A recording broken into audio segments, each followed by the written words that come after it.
इस वक्त सैलाबी रेले जो हैं उनसे बड़ी तबाही इस वक्त मच चुकी है। सतलज, रावी और चनाब में इंतहाई ऊंचे दर्जे का सैलाब है और कहा यह जा रहा है कि जनाब 3 सितंबर तक दरियाओं में इंतहाई ऊंचे दर्जे का सैलाब होगा और उसके बाद ये सैलाब जो है पंजनत से दरिया सिंध में दाखिल होकर सिंध में दाखिल होगा। उसके बाद गुड्डू बैराज में सुपर फ्लड का ख़तरा है। इस बीच जो रिपोर्ट किया जा रहा है भारतीय एग्रेशन, वाटर एग्रेशन, भारतीय आबी जारियत जो है वो भी जारी है।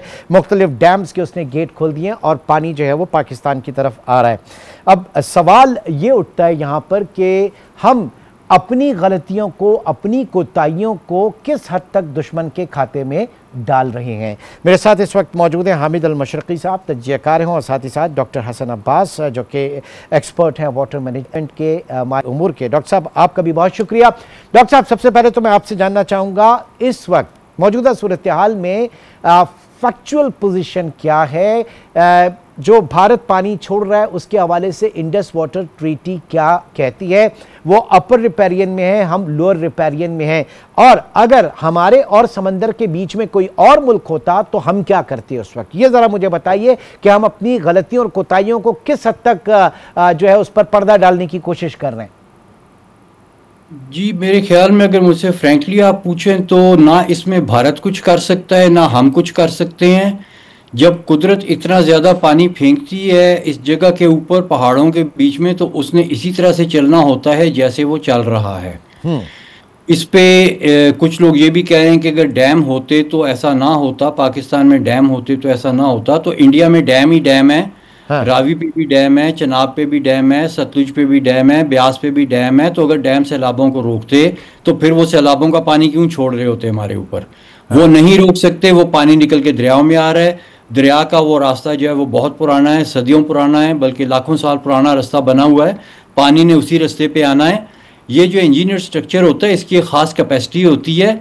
उस कैपेसिटी से ज़्यादा जब भी पानी आएगा तो स्ट्रक्चर बचाने के लिए ये तमाम डैम मैनुअल्स यही कहते हैं, चाहे हमारे डैम हो चाहे उनके डैम हो, डैम मैनुअल्स कहते हैं कि जी आपने उस पानी को छोड़ देना, निकाल देना, एक ख़ास हद से ऊपर नहीं आपने जाने देना और स्ट्रक्चर को आपने बचाना है। सर वही मैं फैक्चुअल पोजीशन आपसे जानना चाह रहा था। एक तरफ तो डैम बन गए, क्या दूसरी तरफ उस दुश्मन ने तो हमको नहीं कहा ना कि हम डैम्स के बजाय अपनी हाउसिंग सोसाइटीज बनाएं, जो दरियाओं के रास्ते का पैठ है उसके बीच में हम अपनी हाउसिंग सोसाइटी बनाएं। उन्होंने तो नहीं कहा ना कि आप अपने जंगल खत्म कर दें, अपने दरख्त सारे काट दें और उसके बाद उस सैलाबी रेले में बहते उनकी स्पीड जो है वो पानी का बहाव तेज हो जाए। ये हमारी भी तो कोताहियां हैं ना सर। जी बिल्कुल, इसमें तो कोई शक, इसमें तो कोई दूसरी राय है ही नहीं। अब देखिए इसमें ये जो एक डैम की जो एक कबाहत है, हाँ। वो ये है कि जब आप एक लार्ज डैम बनाते हैं ना तो छोटे छोटे फ्लड गायब हो जाते हैं और जो बड़े फ्लड हैं वो मैग्नीफाई हो जाते हैं, यानी उन्होंने जितनी तबाही करनी थी वो उससे ज्यादा करेंगे। क्योंकि अगर कुदरती तौर पे पानी बह के आ रहा हो तो वो ग्रेजुअली बतदरीज उसमें इजाफा होगा, लेकिन जब वो डैम का स्पिलवे खोला जाता है तो वो अचानक वेव बनती है। और ये सिर्फ इंडिया की तरफ नहीं बनती, ये जितने भी डैम इनमें बनती है।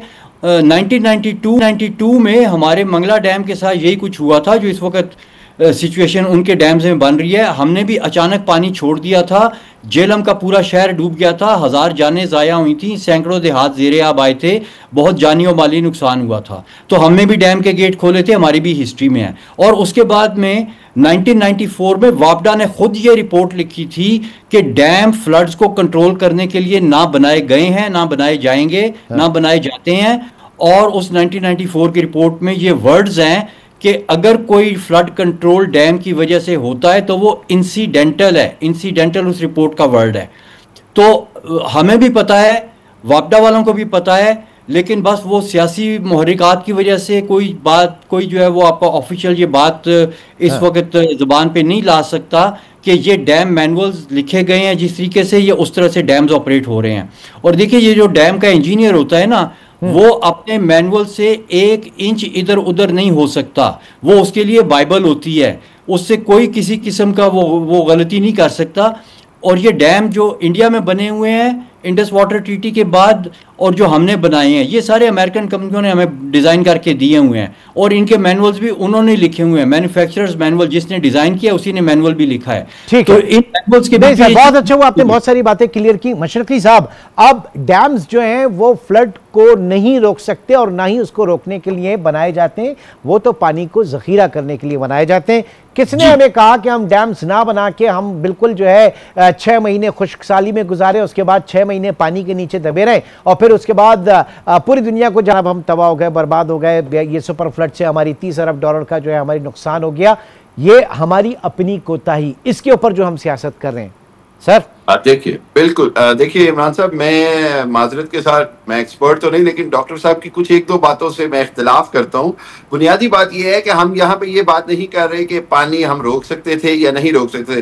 बुनियादी बात यह कि वो अरबों डॉलर का पानी डैम्स ना होने की वजह से हर साल और कितने सालों से जाया हो रहा है, जिसके ऊपर पूरी दुनिया की रिपोर्ट्स हैं कि पाकिस्तान का पानी जो है वो इंतहाई कीमती पानियों में शुमार होता है, चाहे वो ग्लेशियर से आए, चाहे वो बारिशों से आए या पहाड़ों से आए। ये डैम ना बनाना इज ए क्रिमिनल नेग्लिजेंस, ये मुजरिमाना गफलत है और पिछले 40 साल से होती आ रही है। तमाम हुकूमतें, इसमें डिक्टेटर गवर्नमेंट्स भी जिम्मेदार है, इसमें पॉलिटिकल गवर्नमेंट्स भी जिम्मेदार है। दूसरी बात यह है कि देखिए, बात हम ये बात समझते हैं कि जब एक बार बारिश आती है और जिस अंदाज में फ्लड आया और सारा कुछ आया, उसमें इंसानी जो अमल दखल है वो बहुत कम है, लेकिन तैयारी का हुक्म है। हमने एक तो तैयारी हमारी तरफ से बंद बांधने के हवाले से बहुत सारे क्वेश्चन आ रहे, फिर उसके बाद आ रहा है कि किसी ने अपनी शुगर मिल बचाने के लिए सैकड़ों देहात दबो दिए, किसी ने अपनी हाउसिंग स्कीम बचाने के लिए किसी और की हाउसिंग स्कीम दबो दी, किसी ने कुछ किया, किसी ने कुछ किया। इसके ऊपर जो बुनियादी बात है वो हमारे लिए सवालिया निशान है।